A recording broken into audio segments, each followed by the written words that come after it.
Salam akselerasi.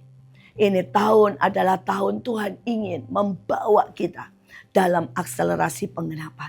Betapa hatinya ingin memberikan sangat banyak buat setiap kita. Tapi apakah kita akselerasi? Apakah kita siap? Dan untuk itu ada sebuah rahasia. Mari kita baca di dalam Matius 11 ayat 29 versi The Message. Berjalanlah bersamaku dan bekerjalah denganku, kata Tuhan. Perhatikan bagaimana aku melakukan. Pelajari ritme kasih karunia yang alami dan tidak dipaksakan. Aku tidak akan membebankan apapun yang berat yang tidak sesuai padamu. Saudara, ini ayat sangat luar biasa. Saya berdoa setiap kita memakai ayat ini sepanjang tahun ini. Yang pertama, berjalan bersama Tuhan. Saudara, saya berjalan bersama Tuhan sudah lebih daripada 55 tahun. Dan seluruhnya dahsyat, ajaib, amazing, extravagance, dan semua yang saya bisa sebutkan. Saya cuma berkata, seandainya saya menjalani hidup biasa, normal, tidak berjalan bersama Tuhan, maka mungkin hari ini saya menjadi orang tua yang pensiun, yang kesepian. Tetapi karena saya berjalan, saya melihat everyday seperti saya berjalan dalam sebuah taman kegemilangan, taman kemenangan, taman keajaiban. Saudara, sedikit ketika Tuhan mengajak saya berjalan ke Belanda. Itu adalah hari di mana saya benar-benar meninggalkan keluarga saya. Dan saya mulai berjalan dengan Tuhan. Di hari itu, saudara, di awal Tuhan bilang, kamu punya berapa? Saya punya uang cukup hari itu untuk bayar uang sekolah. Dan tiba-tiba Tuhan bilang, tabur untuk pelayanan. Belikan keyboard. Belikan alat-alat supaya persekutuan bisa ada alat nari, alat nyanyi, speaker, dan sebagainya. Saudara, semua uang kuliah saya hari itu, saya belikan untuk alat-alat, saudara. Dan ujungnya pada waktu saya harus bayar, saya tidak punya uang sama sekali. Tapi itulah berjalan bersama Tuhan. Dan saya cuma menyembah dan menyembah dan menyembah Tuhan. Tiba-tiba ada seseorang yang mau ke luar negeri.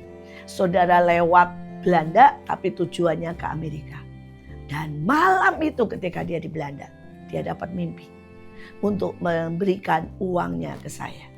Saudara, dia telepon dan dia bilang, In, saya dapat mimpi jelas dan saya harus memberikan uang ini. Tapi saya tidak sempat ketemu kamu, saya sudah harus naik pesawat lagi. Tolong ambil di hotel. Saudara, dan saya ambil di hotel di resepsionis. Saudara, dan uang itu 2 kali lipat dari uang yang saya tabur. Saudara, itu adalah awal saya berjalan dengan Tuhan. Awal saya berjalan secara berani.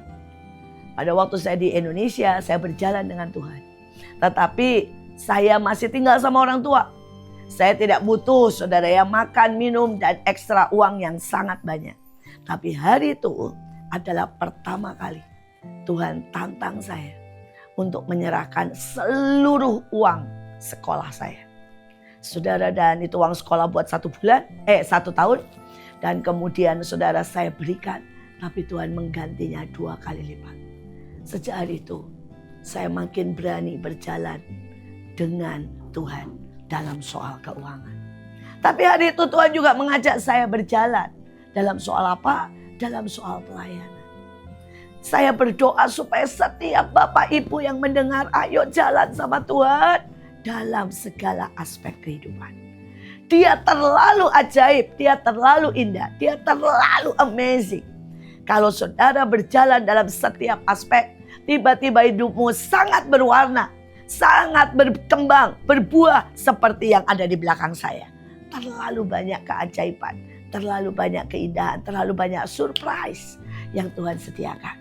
Saudara, dan hari itu saya bertemu dengan seseorang yang stres. Pada waktu saya pulang sekolah, saya dapati orang ini sedang ada di bawah tangga. Dan itulah awal Tuhan berjalan dengan saya soal pelayanan. Tiba-tiba Tuhan bilang begini, kamu duduk di samping dia. Saya berkata, Tuhan, Saya duduk di samping dia, nanti orang ngomong apa? Sangka saya gila. Ikutan samaan sama dia. Tapi saya dengar jelas. Tuhan bilang, duduk, gak usah ngomong apa-apa. Pegang aja. Saudara, dan akhirnya saya duduk di bawah tangga. Saya duduk, saya gak usah ngomong apa-apa. Saya pegang. Dan orang ini menangis. Selesai menangis dia bilang, saya boleh ke kamarmu.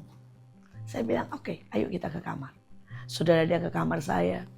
Dan sejak itu dia dipulihkan. Sesimpel itu. Saudara, dan sampai hari ini kami masih bertemu, berteman. Kami masih saling berbagi cerita. Orang itu tumbuh dengan sangat ajaib di dalam Tuhan. Kadang-kadang di dalam pelayanan kita tidak perlu terlalu banyak pakai teori. Tapi berjalan bersama Tuhan. Saudara, yang kedua ayatnya berkata, bekerjalah dengan Tuhan. Saya bersyukur ketika saya pulang. Tuhan bilang, tinggalkan ijazahmu dan mulailah bekerja bersamaku. Saudara, bukan berarti setiap orang harus full time. Karena ujungnya saya juga tetap mengontrol, saudara. Begitu banyak pembangunan. Saya seorang arsitek dan saya tetap mengontrol begitu banyak pembangunan, saudara. Di tempat kami di Mahanaim. Tetapi poinnya adalah bekerja dengan Tuhan. Saudara, mungkin pekerjaanmu hari ini sebagai seorang konsultan. Hari ini pekerjaanmu mungkin, saudara, seorang koki. Jangan anggap Tuhan tidak tahu itu. Tapi mari ajak dia untuk bekerja bersama saudara. Saya masih ingat apa yang terjadi dengan ibu saya. Wih, keren. Saudara, selama hidupnya ibu saya memenangkan sangat banyak juara masak. Saudara, dari tingkat biasa sampai tingkat nasional. Dan setiap kali, saudara, dia tanya Tuhan. Dia bekerja dengan Tuhan. Hari itu ada kejuaraan masak nasional. Temanya apa? Singkong. Karena negara mau menaikkan singkong. Saudara, dan ibu saya berkata, saya hadapkan saja ke Tuhan. Tuhan, temanya singkong.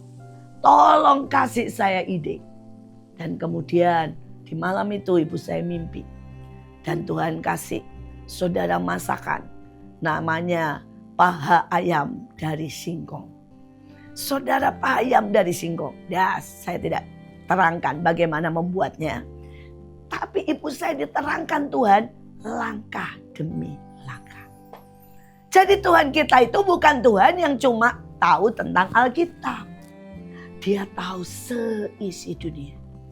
Bekerja dengan Tuhan membawa engkau sukses. Bekerja dengan Tuhan membuat engkau kaya. Bekerja dengan Tuhan membuat engkau punya lompatan-lompatan iman. Dan lompatan keberhasilan. Saudara, kita lanjutkan. Dan dikatakan, perhatikan. Bagaimana aku melakukan. Seringkali pada waktu kita menghadapi suami dan kita marah. Tapi coba pada waktu apapun tanya. Dan perhatikan bagaimana cara Tuhan menghadapi situasi chaos. Bagaimana menghadapi orang yang menolak dia. Bagaimana menghadapi bahkan mereka yang menyalibkan dia. Dan Tuhan berkata, ampuni Tuhan. Ampuni Bapak. Karena mereka tidak tahu apa yang mereka lakukan. Mari tiru. Terakhir, ayatnya berkata, pelajari ritme kasih karunia. Dan bukan yang dipaksakan. Saudara, dalam hidup kita ada begitu banyak, saudara. Kita pakai paksa. Kita seringkali harus memaksa diri bangun pagi. Karena kita malas dan capek. Memaksa diri untuk anak-anak kita sekolah. Tetapi pada waktu kita belajar untuk melihat kasih karunia. Kita menikmati Tuhan. Maka tiba-tiba segala sesuatu yang kita lakukan dengan passion. Dengan gairah, bukan karena paksaan. Hasilnya akan ajaib. Saudara, siapapun saudara yang bekerja karena terpaksa, hasilnya akan standar. Bahkan mungkin di bawah standar. Tapi pada waktu saudara bekerja karena apa? Saudara cinta itu. Seperti Ronaldo, dia tahu saudara kasih karunia bakat dan semua yang dia dampakkan adalah bola. Dan dia tidak pernah menganggap bekerja saudara di lapangan adalah pemaksaan. tetapi itu adalah kasih karunia, adalah berkat, dan dia ngomong thanks God. Saudara, ujungnya saudara, dia menjadi orang yang top nomor 1 sampai hari ini.